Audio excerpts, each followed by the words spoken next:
Hey guys, it's Terry from the Quarter Acre. How are you doing today? I'm doing great, and I am so glad that you stopped by. So for those of you who are new, my name is Terry, and I am a homeschooling mom of two. I have a 7-year-old daughter and a 13-year-old son, and today I'm going to talk to you a little bit about what happened with our IEP.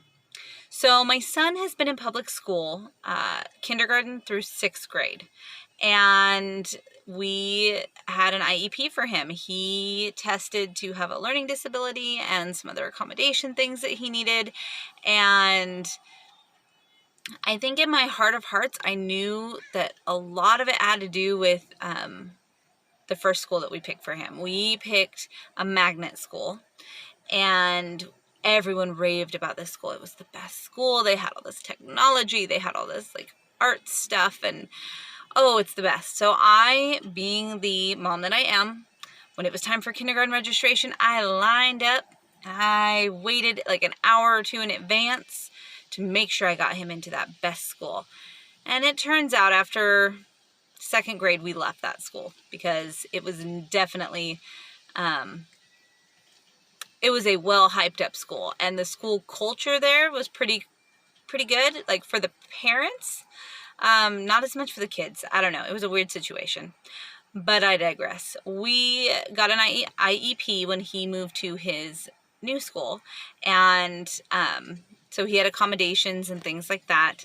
And then when distance learning happened, I knew that it was not going to work moving forward with him being in junior high. I was not happy with his junior high.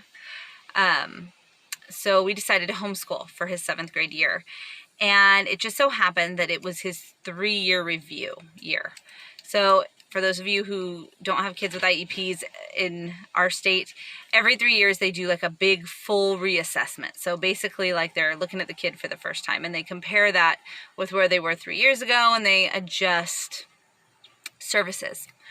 So they called and said, hey, it's time for his 3-year review. And I'm like, but he's not getting any services because he's homeschooled. And they were like, yeah, but we need to do the review, and you can opt out of it, but you can opt into it. And I thought, I'd been contemplating doing like end of the year testing with him just to see what improvement there was. And I was like, this is kind of like the ultimate, because it's so like developmental, emotional, social, as well as academic. So I went ahead and had him tested. There were some tests I skipped over, like the speech assessment, because we knew he didn't need any speech services. And let me tell you, we've had our review meeting. I've had some time to sit with it and sit with the report, and I'm amazed. I'm amazed at the progress he has made. He no longer is classified as having a learning disability. The OT was like, I had to check and see, this is the same kid I tested 3 years ago. His handwriting is wonderful. His attention to detail was great. Like, yeah, it takes him a little bit longer to do things, but when he does them, they're like super quality. All in all, he raised the majority of his scores.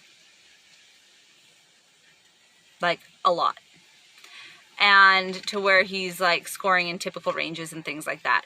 It turns out it's just taking him a little bit longer to do things. So he's still going to have some accommodations if he ever goes back into public school, to allow him to, have extra time to take tests and test when it's most appropriate and things like that. But, oh my gosh, 1 year of homeschooling and that one-on-one attention has... Like, I have the black and white evidence proof. And, I just have to say, my district has been amazing. I hear so many horror stories about IEPs and districts and struggles and fights. And everyone that I have worked with at my district, if you're from the district and I've worked with you, I love you. You're amazing. Like, keep doing what you're doing. You're awesome. I couldn't have asked for a better team. And the cool thing is even though he no longer has an IEP, because he's homeschooling, he has an ISP. What is that? I get services once a month. So I get a consultation with 3 gals from the district. And if I have any questions on, hey, how do I approach this? Or how would you handle this or this deficit or that deficit? So like at this last meeting, we talked about spelling rules, like how beneficial that's been for him and which spelling rules they saw in the testing that we should go over, you know? Like U after Q, like that's not something he got. And I'm like, you know, I don't remember him ever talking about spelling rules before we started The Good and the Beautiful. So it's all new to him. And he's picking them up really, really well. And like adverbs and pronouns and things like that, like we're not in his vernacular before, and now they are. So it's just like a really great half-hour conference call on Zoom once a month. I share any areas of concern. They share constructive ideas on how to help him in those areas. And it's just awesome. So that's how it went. It went amazing. It exceeded my expectations as far as how much project, it's been a long day, how much progress he's made in this 1 year. And I hope that if you are an IEP mom and you're looking at your kid who has some special academic needs, and you're like, I don't know if I can meet his needs, because that's where I was. Like, if the public school system can't meet his needs, how am I supposed to?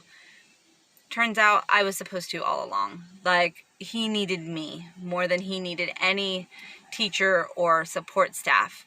He needed someone who would take the time, who loves him unconditionally, who can get firm with him, who can recognize his triggers, who can find a way to reach him and give him that one-on-one attention. So if you're doubting yourself and you're doubting your ability, please don't. You are amazing and you are enough for your child. God handpicked you and them to be together and to conquer the world together. So, do you have an IEP kid?